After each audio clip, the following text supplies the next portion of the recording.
is it possible to be good with God and still be struggling mentally? Yes. Yes. Oh, 100%. Tell me more. Yes. It's not that, okay, so first of all, to not talk about these things inherently creates an environment of shame. Also, come from a standpoint of curiosity, not judgment. I think the other thing that can be a kryptonite, if you will, for young adults is comparison and validation. A lot of folks will use social media to compare themselves. Healing doesn't begin when life becomes perfect. Healing begins the moment we're honest about where we are. He is the truth that sets your spirit free. He's the way. Oh, listen now. The WWA pod. Welcome. My name is Chris. My name is Quest. And this is another episode of the Way Pod. We have a special guest with us today. Our special guest is a licensed clinical social worker, board certified diplomate in clinical social work. She's a veteran. She's the founder of Introspection Counseling Center, which is a multi-state behavioral health practice dedicated to expanding access to high quality mental care. She earned her Doctor of Social Work degree from the University of Tennessee. I'm gonna say that one more time. She earned her Doctor of Social Work degree from the University of Tennessee and her Master of Social Work degree from the University of Connecticut. Her distinguished career spans more than a decade of leadership in clinical practice, behavioral health administration, and community service. Please help me welcome Dr. Daedra Oretade-Branch. Thank you. Thank you Welcome, for having Doctor. me. Welcome. Thank you. Glad to have you. Thank you for joining us today. Thank you for honoring our invite. It's been a long time coming, and we have so much to discuss. We want to dive in and just get to know you a little bit more. Where are you from? So I'm originally born in Columbia, South Carolina. Okay. I lived there till I was about 13. My dad was in the Army. So we're considered, the military brat is the terminology. So we actually moved to Fayetteville, North Carolina when I was 13, and my parents are still there. So I guess I'm somewhere in the Carolinas between South and North Carolina. Okay. Which has the best barbecue? South Carolina or North Carolina? Oh, that's a good question. I guess. Answer. You gotta be careful. They're watching. I feel like I have to say North Carolina barbecue because that's where I've had the most barbecue. Okay. All right. Okay, fair. So I will stick to North Carolina barbecue. Okay. I think we can agree to that. I would have. My answer would have been North Carolina. So when did you move out of North Carolina? Like, how long did you stay there for? Well, till I was grown, till about 18. Oh, really? Okay. Till about 18. And 18 is when I decided to take my own young adult journey, and I moved to Connecticut. Oh, wow. From the south to the north. Okay. What inspired that? School? I transferred to school. Also, it was a relationship at the time. Okay. But definitely school. I got to go to UConn, which is a great school. Go Huskies. Okay. Yeah. Okay. Yes. So that was part of the drive to go up north, which I'm excited for because it's a different environment for sure. Northeast. Compared to a Southern girl all my life. So do you consider yourself a Southern girl still? Yes. Okay. I mean, very much, very much so. Technically, yes, you probably live more up north than you have down south. Yes, you're absolutely right. But you I still yourself consider myself. Yeah. Okay. You can't lose that. You can't. It's in your heart. You can't lose it. That's fair. So, when you just trying to understand like your motivation for moving, and did you always know what you wanted to do? Like as far as like with school, right? Like what was your major in the beginning? So actually, I thought that I was going to be a pediatrician. I always loved science and medicine, and I absolutely love kids. So for me, I was going to be a pediatrician. So my major initially was biology. Okay. Got it. But see, me and physics, bio is tough. we didn't make it through. It had me questioning my career. And honestly, I took physics. I think it was 3 times. I could never pass it. And I was like, there's no way I'm going to be able to get into med school. I cannot get through this. But A&P, organic chemistry, I got you. But physics was not clicking. Oh, man. And so I really just had a heart-to-heart, with God. And I was like, listen, is this the path I'm supposed to be on? Because I keep facing all these barriers. And I don't know, it just clicked. And something said, you need to change your major. So I actually changed my major to human development and family studies. So that's what my bachelor's degree is in. I see. This was while you're in UConn? Yes. Okay. Got it. Aced every class. Wow. No issues. Everything just came naturally. And it was like, okay, I'm on this trajectory. I know what I need to do next. And that kind of led to the social work discipline. So what was your, just going back a little bit, as a child, what kind of child were you? What did your parents say? We hear stories. What would your parents say about you? Yeah, what would your parents say? If they see what kind of child, who would they say? I mean, I've heard stories of me younger, but I would say I was pretty much a well-behaved child. Okay. I performed well in school, obviously. Were you at that motivated, time. like internally I think I was motivated? internally motivated and also parentally motivated. Okay? All right? You understand where I'm coming from? Parentally motivated. Dad was in the army. Yes. So I enjoy school. I've never been the type of kid who's like, I hate school. I enjoyed learning, and that still sticks with me today. I still have a mindset of a student. So for me, that's been like the drive and kind of what helped ground me. Nice. Yeah. Interesting. So as far as now growing up, right, making the move, deciding to make that move, what was the biggest challenge that you had to face in making that decision? Because that's far away from home now. I don't know if you were ready to leave or you were like kind of scared to leave. What was that? Yeah, it was a decision that I made. My parents weren't really on board with it. It was just kind of like, you old enough now so you can make your own decisions. This is what you want to do. This is what you want to do. So I think for me, maturity wise, I felt ready. Lived experience, definitely immature, right? But I had the personality and drive that I'm going to figure it out. And I'm not coming back home, so I'm going to figure it out. And I think that's what helped carry me through the decision to leave. Were you raised in the church? Like, did you have a strong church background? Yes. Okay. Yeah. So Yes. I guess I would consider... I guess I should consider myself third generation because my grandmother is Adventist, my mom is Adventist, and then me, right? So my understanding is that the introduction to Adventism started with my mom and then kind of spread to her core family. So all of my lived experiences have been growing up in the church. In Columbia, South Carolina, Ephesus SDA. There you go. That's where I was. Okay. So.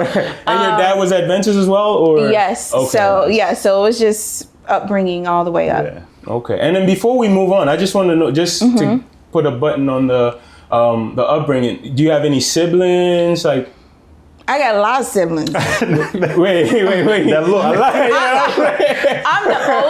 I'm the oldest, and the oldest. I'm the oldest out of all of my siblings, and we have a blended family. Okay. So if you count all of us, I think is it 8? 8. Okay. Maybe 7 or 8 now. Okay. Wait, 7. Okay. I had to think. So it's me and my sister Whitney, my sister Indy, my brother Jonathan, my sister Carrie, my sister Andrina, and then Mantrell. So seven of us. Okay, all together. And did you all grow up like in the same household? Majority of our life has been together. Nice. But there's been parts where some of us have been separate, but for the most part, together. Being the oldest is it's not for the faint of heart. No, it wasn't. But I also think that is what developed my grit to like, I can do this. I know I can take care of myself. I know what that looks like. So I think that helped my development.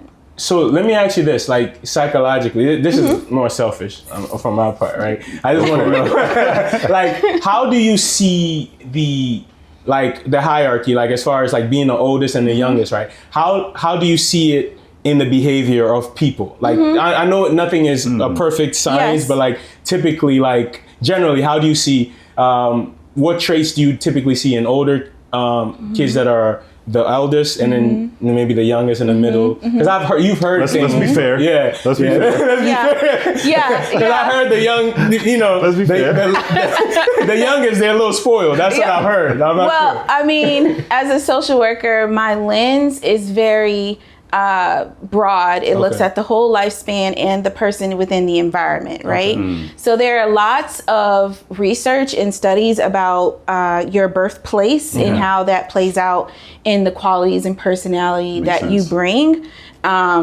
So obviously, I'm not that researcher for that, but I can tell you my lived experience has been with me being the oldest, there were a lot of responsibilities placed on me. So that inherently creates an environment for the development of leadership, being able to lead, take care of others.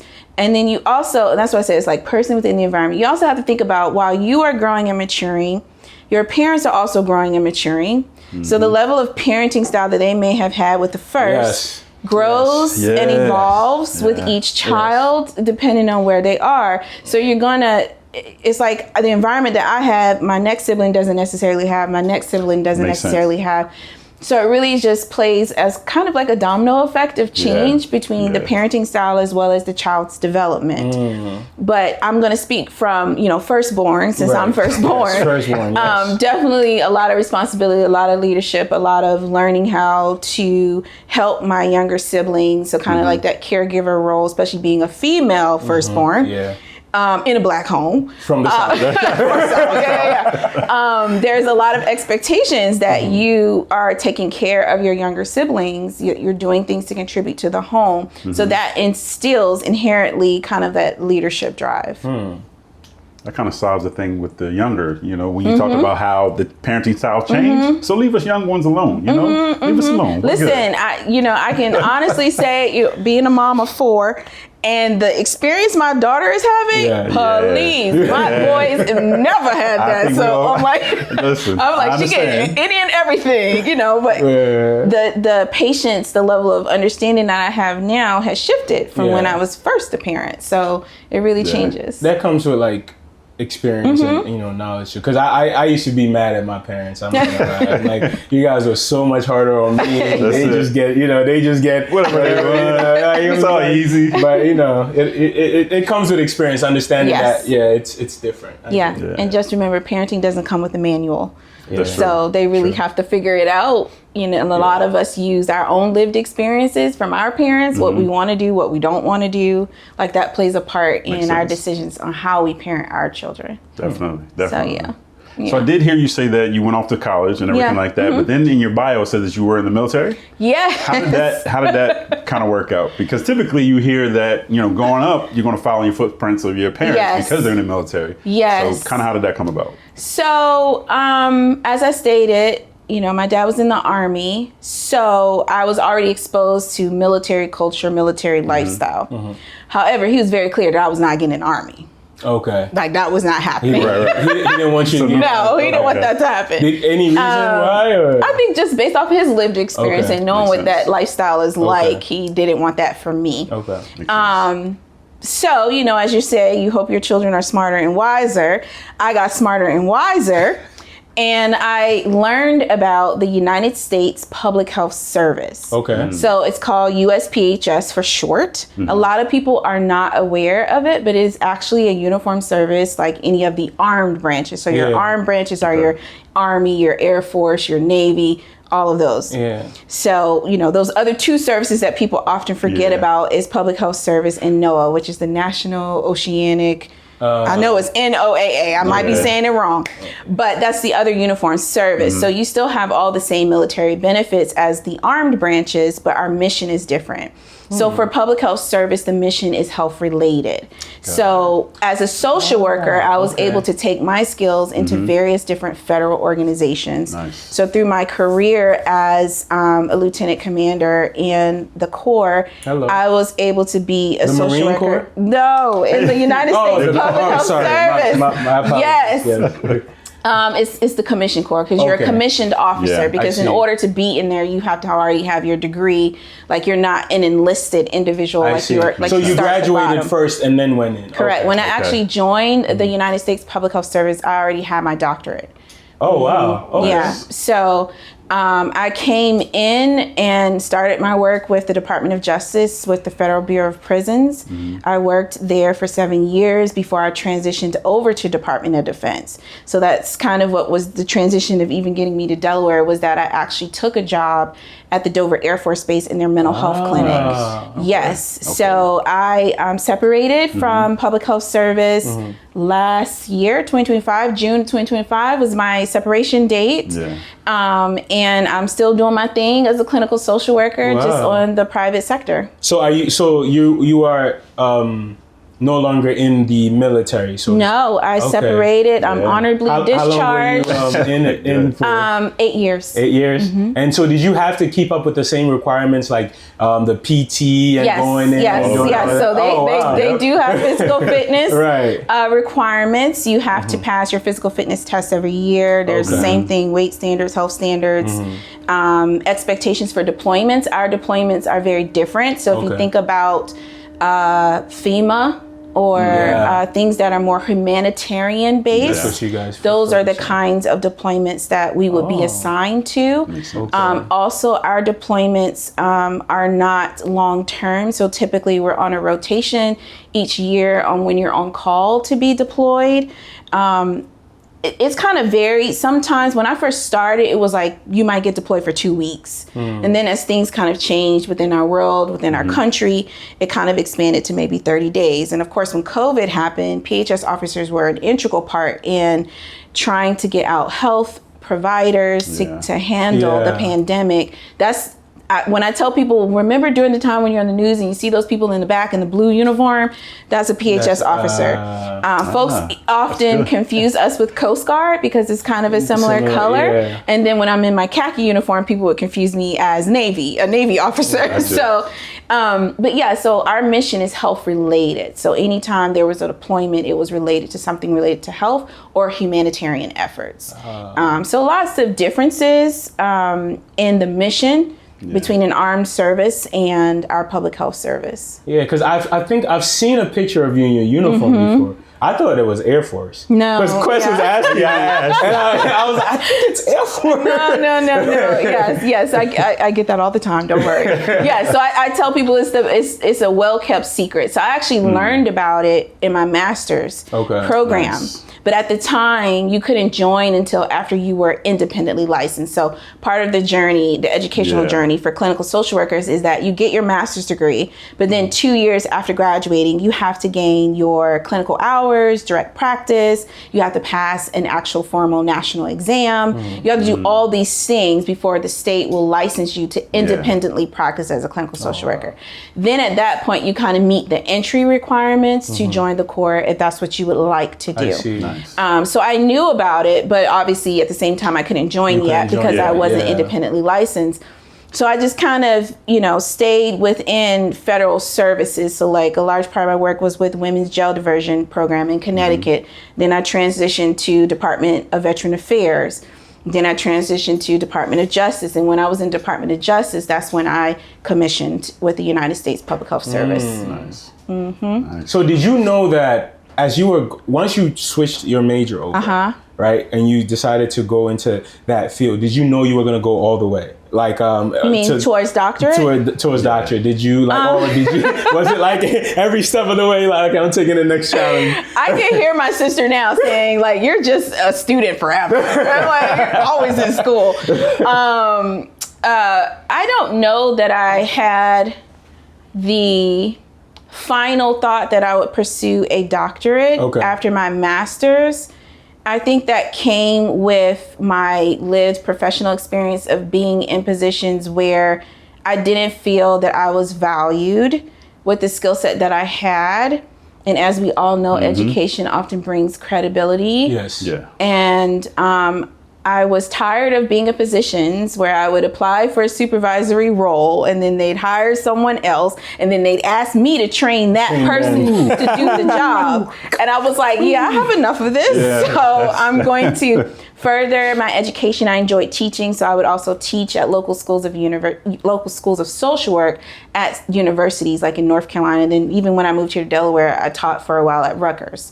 So I understood that I needed to pursue higher education for credibility. And I also understood that I had information and a gift to share. So I think that came later on in my career when I felt I faced a wall and I needed to get over it. Okay, I just want to pause for a quick. How many hours in a day do you have? Do you have like more hours than me? Because I have 24. I don't know how many hours you. Listen, That's a lot. Where do you get time to do all of these? Like, do you feel like the type of person that always has to be challenged for something new? Like, because as I'm hearing you, it seems like you've lived such a vast life and you're like super young. Thank you. I do think I like a challenge. But I also think for me, it's always been about living in my purpose. Okay. And utilizing the skills that God has given me and never getting in the way of that. Yes. So if it meant going back to school, if it meant, joining the Commission Corps, if it meant working in this federal agency, because honestly, like even my transition out of the military, I really feel was divine. I cannot even explain it any other way. And all through this process has been an act of faith and has been an act of just walking in my purpose. That's it. And I think that's what has guided me. And when you're focused on that versus the clock, time has no value. That's it. Do you want to go? Should we go there? Go for it. She said the P word. Yes. She said the P. So, one thing we've been talking about, our ministry is really focused with the young people, right? That's it. And trying to help them, help guide them, help them make good decisions, help them just make good choices every day. Something as small as just making good choices every day. Yeah. And then going all the way up to knowing your purpose. And so when you said purpose, it kind of, sparked both of our it opened our eyes. When did you know, or at least have an inkling of what your purpose was? I think it kind of goes back to schooling in my bachelor's degree. Once I knew that I was no longer on the path of pediatrician. Okay. And it was brought to me that my role was to be a social worker, then I feel like at that point it just clicked and I never questioned it again. And I just watched things fall into place. Yeah. Now, but when because I want to paint the picture so that a young person can get an idea. Yeah. When you got that inkling, is this something that once it clicked, you remembered like memories from childhood of, oh, this is why I've always been like this, or this is like, what happened that made everything like, oh yeah, this is what I'm supposed to be doing? Because so a couple things. Number one, a relationship with God. Okay. Amen. Number one, a relationship with God, because I could have very easily misunderstood the guidance and the push that he was trying to give me. Yes. Yes.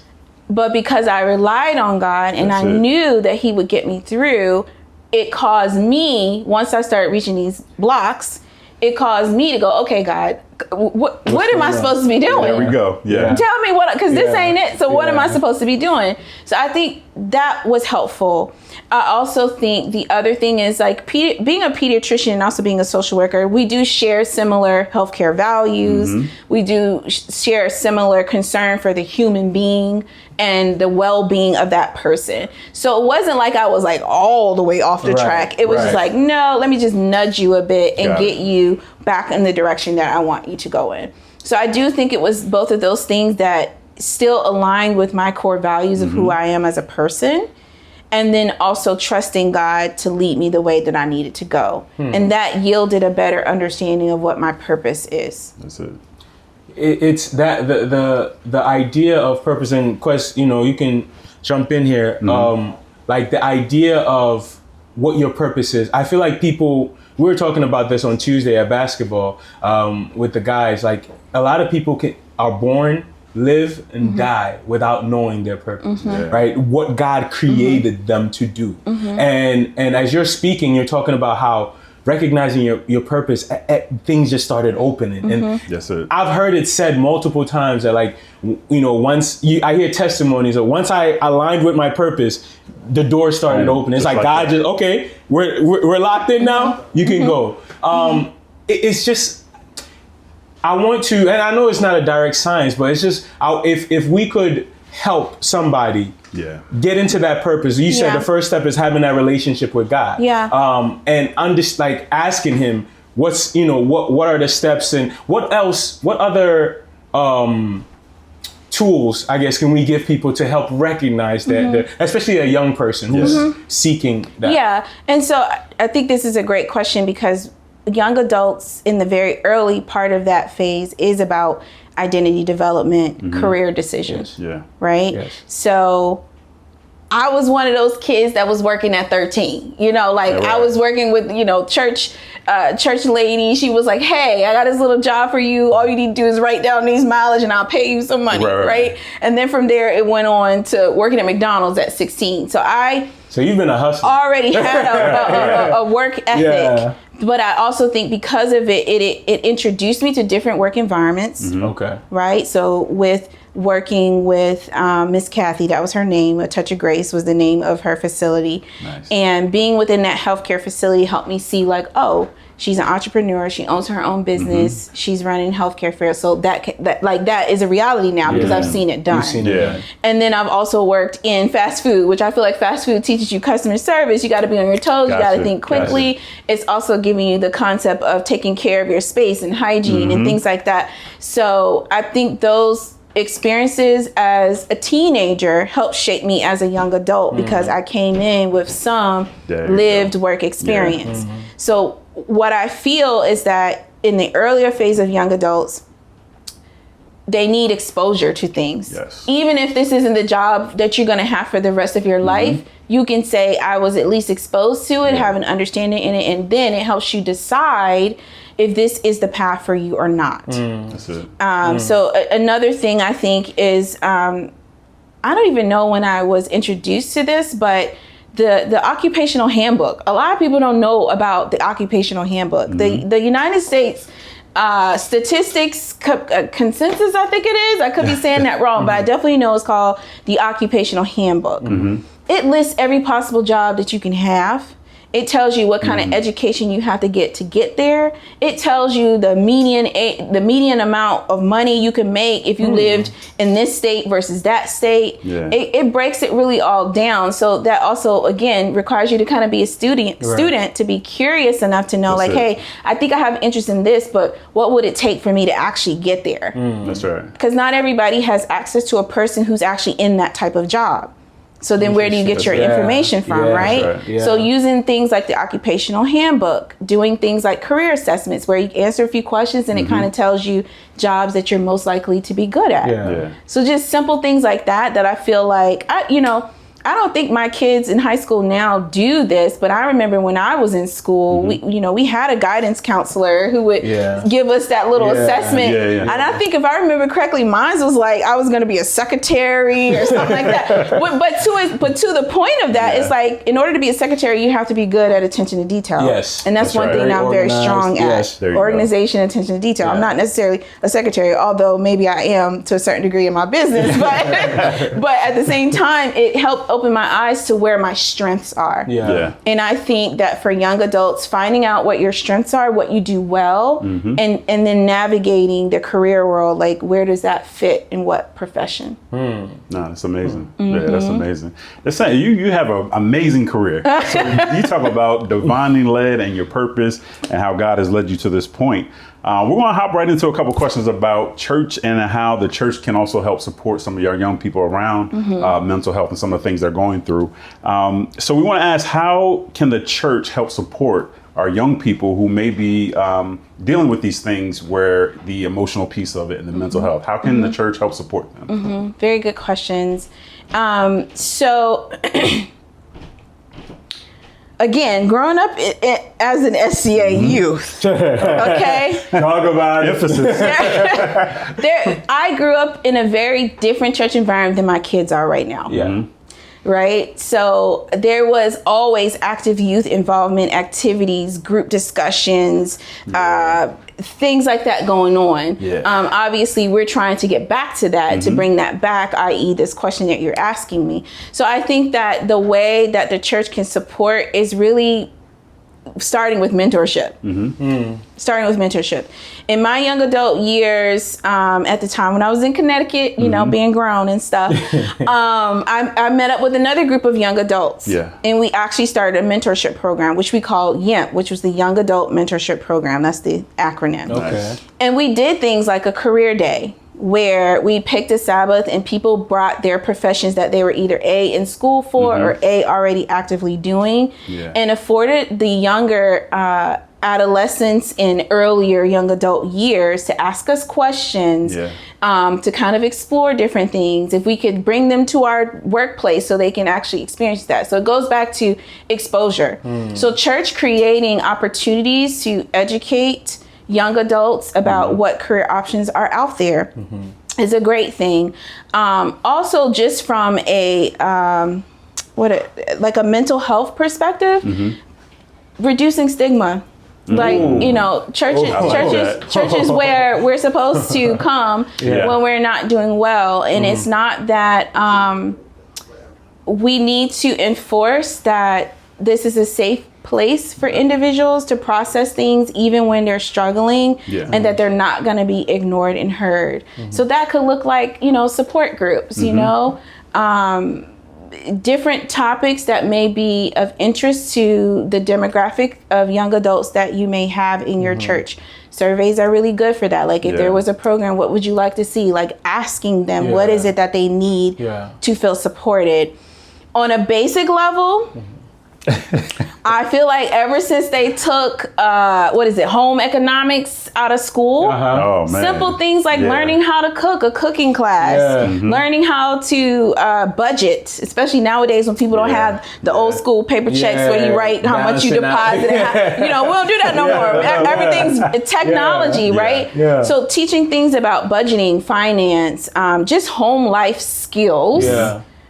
Let's be clear, because some folks they don't have it in the young adult years. So doing things like that is so simple that anyone who has some basic adulthood experience can share with the young adult population, because not everyone has a mom and dad at home that can teach them that. And even if they do, their parents may not have the strength or the expertise to teach their children. So if again, the village, the community, it's not always about all the things that I have, but what can I bring to share to the collective? To help rear the young adults or provide the guidance for the young adults. Absolutely. So between that, like support groups, sharing career information to help when people have decisions about colleges, you know, what they want to study, home life skills, balancing, those are things that young adults are starting to think about now, because now they're leaving their parents' homes, probably for the first time. So, you know, dating, that's another big topic, like how to date. And, and again, in this day and age, you got all these dating apps, Tinder and stuff. I'm like, yo, I'm so glad I was not born during this time, because I don't know how I would deal. But you have different things like that, like how to appropriately date, having conversations about sex and consent, especially as they transition to college where rape is very high. So it's like having real conversations about that to prepare them for this next phase of their life is super important in the church, because that's a safe place to do it. And so when you talk about two things, right? First thing is the YAMP. Is it still going on? So we're all obviously adults. Right. I'm past my 40s. So, but we're all kind of scattered around. But the ripple effects of that still last, like a lot, because we were actually assigned an actual young adult to us. So like this was my person. Your person, And we would stay connected. I asked that because, you know, we might have to revamp that, you know. Let's put that that to the side. We might have to revamp that. I wanted to make sure we're not copyright, you know. No. Nothing like that. No, it was like we came up with it, a group of us, we came up with it and we, you know, actualized it. And thankfully we had the support of the church, because y'all know in the SDA folks, the board want to have opinions about things. So we had support from them to move forward to move forward with the program, and it went really well. And then the second thing is you said something that I think is very critical. Stigma. Stigma. What are some of the stigmas that I think you mentioned some of them. Yeah. But especially with the young people, what are some of the stigmas that hinder or stop them from coming to church and feeling safe in church? Yeah. So when I think about stigma in the church now, in this day and age, I don't really feel that the stigma is necessarily coming from the young adult group. I feel that it's the generation before. Because the generation now is a lot more open to the idea of talking about mental health, seeking therapy, understanding the importance of having that level of support. Okay. But I think the generation before, which is often their parents, which is often majority of the folks in the church, have a different perspective about mental health. And I also think that it can be implied at times that if you're struggling, then something's wrong with your personal relationship with Christ. Oh. Yeah. Okay, so that in itself, to me, like you know, as a clinician, when I talk about stigma in the community, like in the secular world, to me, it has a different connotation. In the church, it has a different connotation. Absolutely. It is more about people's judgments. Yes. Of what you should and shouldn't be experiencing. Because you follow Christ. All right, wait. Okay, so you took us there. I'm sorry, Quest. I know you're going for it. Because she took us there. And so, are you saying that is it possible to be good with God and still be struggling mentally? Yes. Yes. Oh, 100%. Tell me more. Yes. Because 100%. we're raised thinking that if you're doing everything you're supposed to do, you're having your devotion with it, everything is good. You should be good. How? So the tell me Bible more. has plenty of now. examples of people who love God and had challenges. Absolutely. Plenty. Plenty. So how is that then? Like just give me a little bit more, please. I think that's just the plight of being a human being, of being a sinful creature. It really is. Period. That's it. We're human. We have a sinful nature. We're constantly in battle with self, flesh. Like that's living, that's life. And so I think that will always be something that we deal with. And it doesn't necessarily equate to a poor relationship with Christ. One thing, because I did watch the podcast before with Pastor Duncan, and he made the comment about if he had did something wrong, he would try to hide from God. And kind of relearning that behavior in a way of like, no, actually, I'm supposed to run to him. It's the same kind of thing. It's like, just because you have challenges doesn't mean that Christ is not in your life. That's it. That's true. Doesn't mean that he stopped loving you, that any of those things. Because we all have our challenges that we have to overcome that make us who God is designed for us to be. Absolutely. It's a part of living. Yeah. And I think part of that is we have to be honest about what the issues are. Yes. You can't be afraid of saying pornography. You can't be afraid of saying these words. Yes. You cannot be afraid of that. Yeah. And I think that's where sometimes that struggle is coming in at. Yes. Is because we're scared to say that word. Yeah. But at the end of the day, how many people are dealing with that? And those ones that are fearful of saying it probably dealt with it too. So it's just a matter of getting to the point where we have to be comfortable with saying this, because that child that's dealing with that young person, they want to come here to this safe place. They should be able to come here, but again, they feel judgment. They feel like that word that's taboo or whatever the case may be, that you can't say that word, or to your point, something's wrong with you, or you don't have a relationship with God. So I think we have to get comfortable with saying those words and being transparent. Okay, so this is what we're going to do now. I'll take the opposite side of that, right?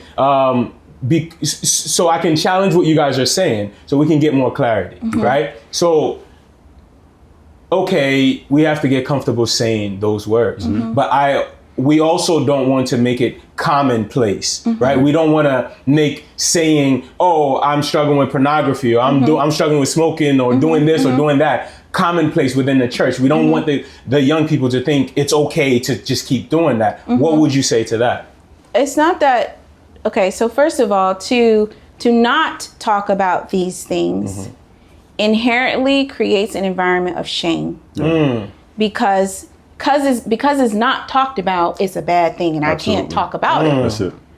But when you come from a place of understanding, like these are struggles and challenges that people often face. And then now let's have a program or a workshop And also time and place matters, and I get that, right? It may not be necessarily appropriate for divine worship for the sermon. Right. That's right. But a Thursday night, a Friday night, Absolutely. a Saturday night, like somewhere in the week, you provide an opportunity for it to be discussed so that it is not perceived that this is a topic I cannot talk about.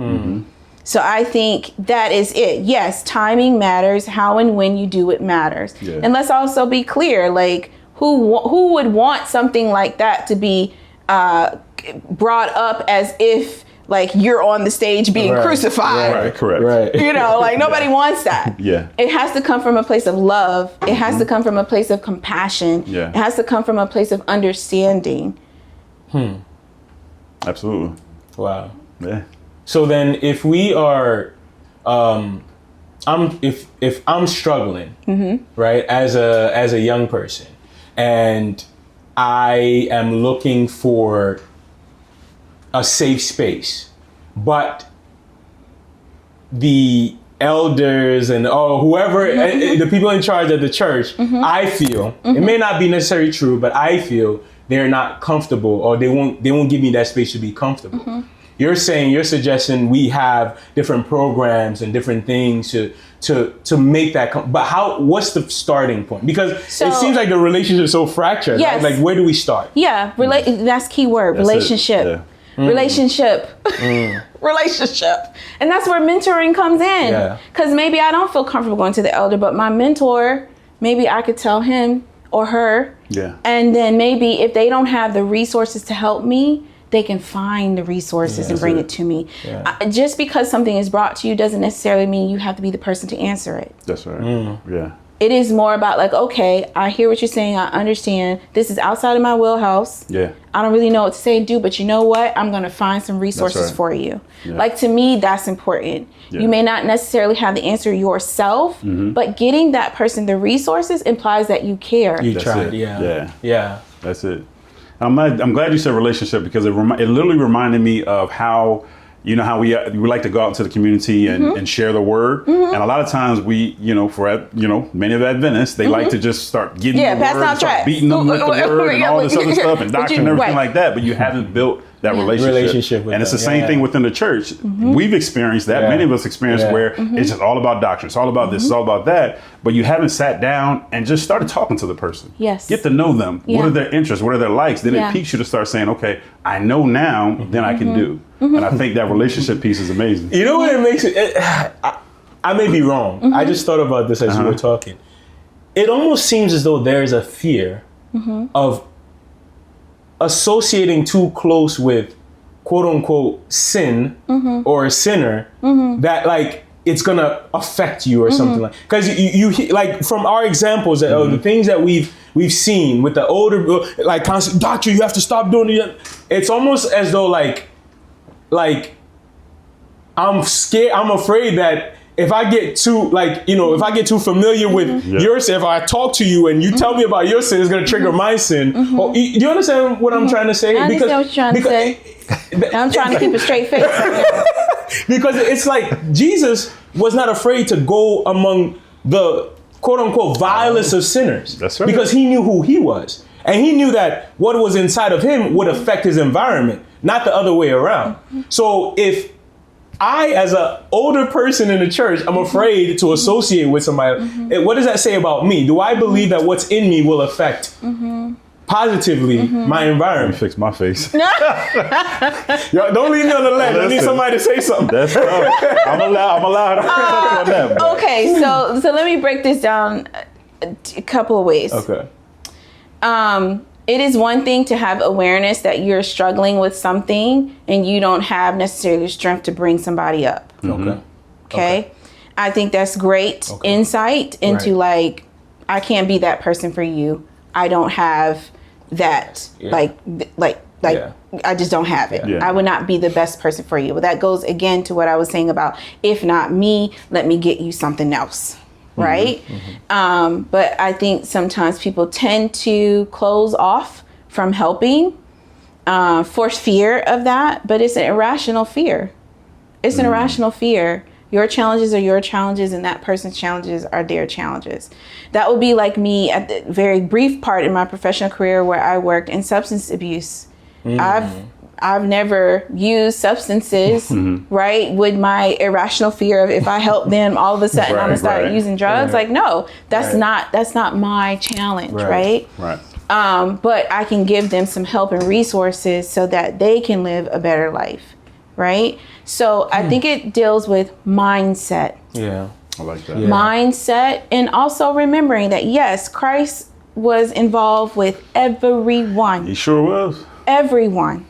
And I think that goes back to, trying to live a Christ-centered life and living by those same principles. So again, being honest with yourself to say, you know what, maybe I'm not the best person to help you because I'm also struggling in this way. Yeah. But hey, let's get some resources to help each other. That's what it's all about. So then I want you to wear two hats right now, right? First as a parent and then as a mental health professional, right? So as a parent, you discover that your child is involved in something that is harmful for themselves, such as maybe drugs, pornography, bad friends. You find out in the moment. What is your reaction as a parent? And then the second part of that is, as a professional, what would be your advice to parents within the church, outside of the church, whoever watches this, how to deal with that? Okay. So as a parent, I don't think that anybody can really say how they will react in the moment without being in the moment. Right. Okay. So I'm going to give you the most thought out answer I can give you. Right.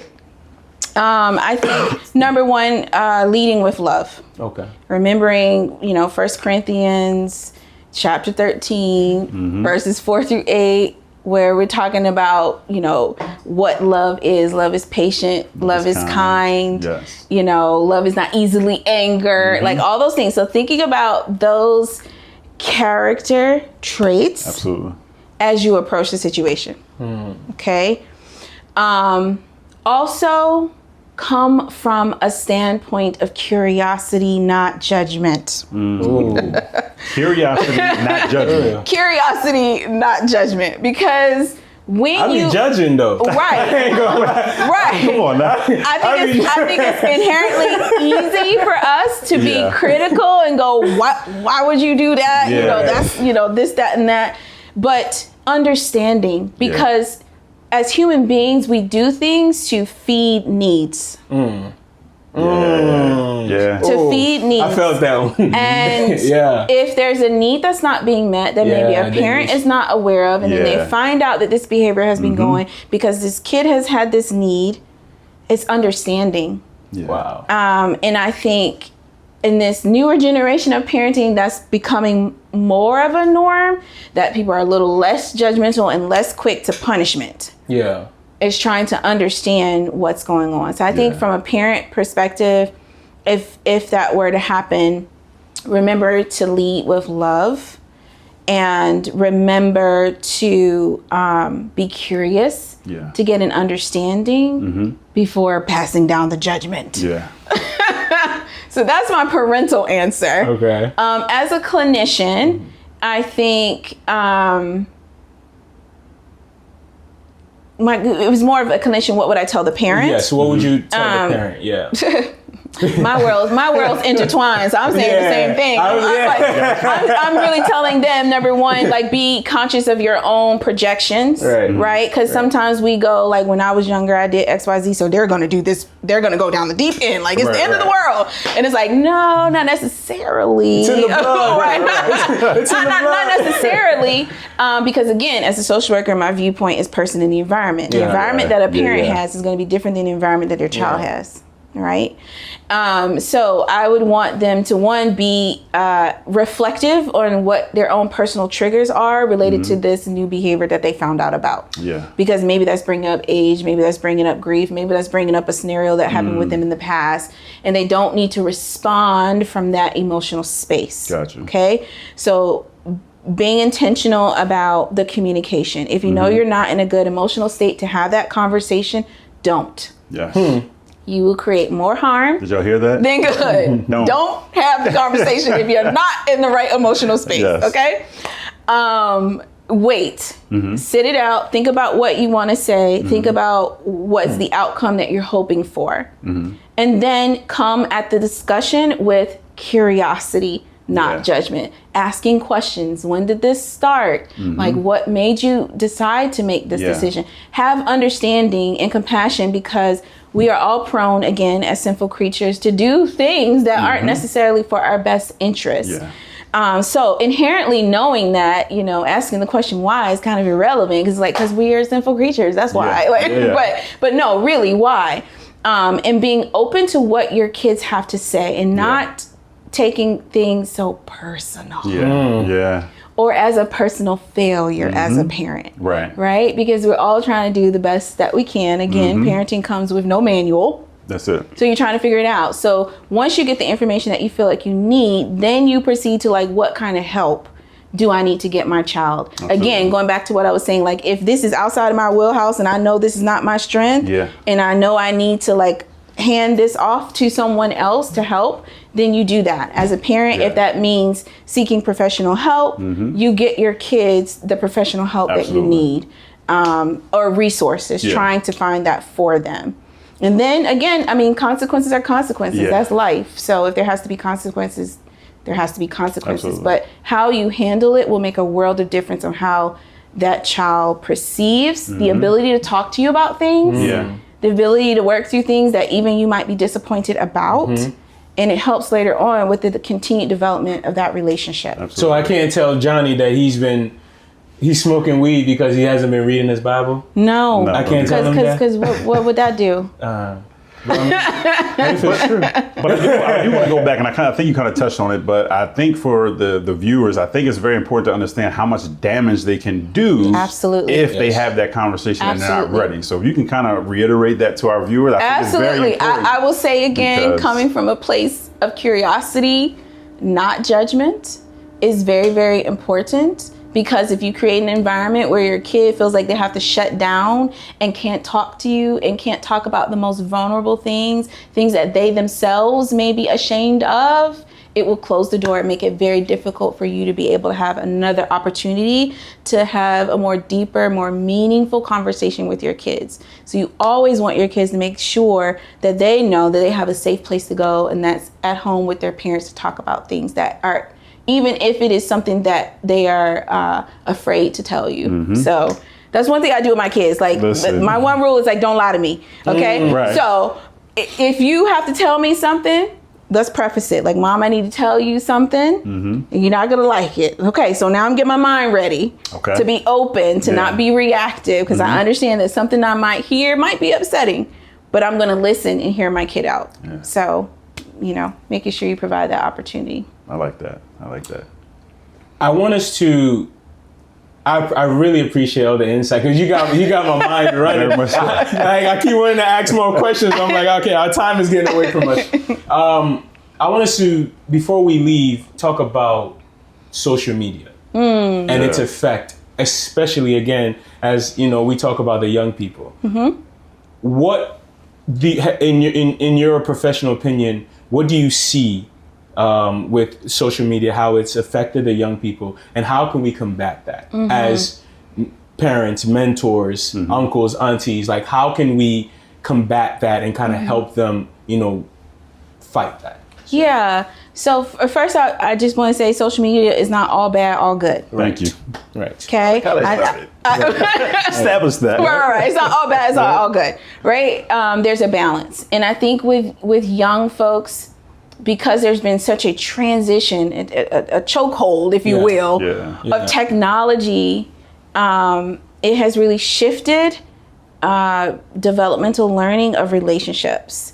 And, you know, not that Disney is paying me any money, but Toy Story 5 really speaks to that. Yes, it does. About the use of technology and relationships. So parents, I think that's a little plug. I think that was the first 20 minutes. Yes, you know, it really speaks to that. So I think as far as working with young adults, really encouraging them that in-person relationships are still valuable. They're still meaningful. They're still just as important as, you know, the chat or the reel that they see. That's right. Also, I think now there's more of a conversation about what's real, what's not real, because AI has now entered the picture. Yes. So now it inherently, because of AI, is now causing people to question, is this real or not? But before AI, everything on there is real. Yeah. Right? Yeah. Like you wouldn't didn't have to question it. yeah. You wouldn't question it. Absolutely. But now this new wave that's happening in technology is now causing us to question what's real, what's not real. Right? I think the other thing that can be a kryptonite, if you will, for young adults is comparison and validation. A lot of folks will use social media to compare themselves and where they feel they should be in their life because of something they saw on social media. Okay. Yeah. And we all know these clips are what, 60 seconds, 90 seconds. Yeah. Like you're not getting a full life story of how this person got here. You're only seeing the end result. Yeah. So the validation and the comparison is often a downfall for a lot of young people because they're using that energy to feed them, and it really becomes a toxin because now you're no longer looking internally for your own strengths and what makes you unique. True. And understanding like, okay, so they have that, but what I have something else. That's it. And it doesn't make what they have any less. It's just that I'm unique in what I bring to the table. There you go. So I think the comparison and validation is another big one for sure to be mindful of when working with those young adults who are on social media. And that's why. Oh, one more thing. I just remembered. Sorry. Instant gratification. Ooh. Social media teaches you that these things happen so quick that you don't learn delayed gratification. You got to work for it. You got to put in the work. It's not going to happen overnight. And I think a lot of young people don't understand the concept of that, of delayed gratification, because everything seems so instant on social media. And so I also think that's another thing that kind of trips people up. They don't understand the value of delayed gratification. I got like 3 questions about that. I'm gonna leave that alone. But that right there directly impacts waiting on God and having patience. What she just said directly impacts that. So, man. And then, because throughout Scripture, God constantly is telling us, wait. But we're living in a time where everything is so quick. And how many times do you end up moving ahead of God when He wants you to wait? You're not supposed to go there. You're supposed to be here. So that instant gratification. I was reading about the disciples when they were before Pentecost happened, right? And they were in the upper room just praying, and it was just like wait, the Spirit will come. Right? And I think it was the sermon you sent me. And he was talking about them waiting. Oh, so what am I supposed to do? Wait. How long am I supposed to wait till the Spirit comes? When is the Spirit coming? When it comes. And they sat there and waited, and prayed until the Spirit came. And I put myself in that situation. Absolutely. Even as a 33-year-old man, I'm like, would I have been able to sit there and wait and pray? And how? So if I can't do it, how much, a younger person, and so how do we, and maybe that's a question for another day, because I know our time is gone. But the question I would have is, how do we strengthen that? How do we strengthen ourselves in the waiting, in being patient, in the delayed gratification? Like, what challenges daily can we give ourselves to do that? And maybe, do you have an answer? Well, I was going to say it comes with understanding that things take time. Okay. And there's so many lived experiences of the fact that things take time. That's it. It takes time to make a diamond. It takes time for things to be polished and shine. It takes time. I didn't just, wake up, be born with a doctorate. Like that took years to get there. It took years for me to get to a place where I felt confident in running my own mental health clinic. Like I could not have done that right off the gate from graduating. It took time and experience to build me up so that I have the skills and knowledge to be at the place that I am now. So I think for young adults, it is about helping them understand the process. That's it. That there is a process and it has a purpose and it's necessary. That's it. Yeah. I like that. So as we close, we do have a couple things we want to ask you. This is what we call lightning. This is our lightning round. Our lightning round. Okay. So you just answer the first thing that comes to mind. We're going to give you 2 choices. Okay. Answer the first thing that comes to mind. And then if you feel compelled to elaborate on your Yeah. answer, you can. Okay. But Alright. it's lightning round. Okay. You want me to do all three, or you want to? Yeah, do yours and I'll do. All right, perfect. All right, so you ready? Okay, All I'm right, ready. no pressure. Okay. All right. So, are you a morning person or a late night person? Please, late night. That's easy. Easy. What? No mornings. No. Hate it. Oh, don't like the alarm clock. Nothing. No. Okay.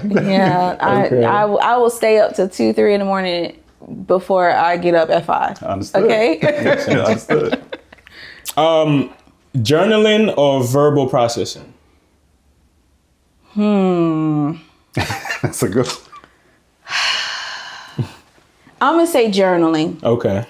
I could give explanations why I chose that one, but Okay, go ahead. I would say journaling over verbal processing, only because journaling allows you the real time and space to process what your thoughts are without external feedback. Okay. When you're in the Okay. middle of a verbal conversation, you're ping ponging see. between I two, see. and Yeah. sometimes you don't have Makes the sense. time necessarily fully think through Okay. what you're thinking or feeling or saying. That makes sense. Yeah. All right. So it slows down the process when you journal.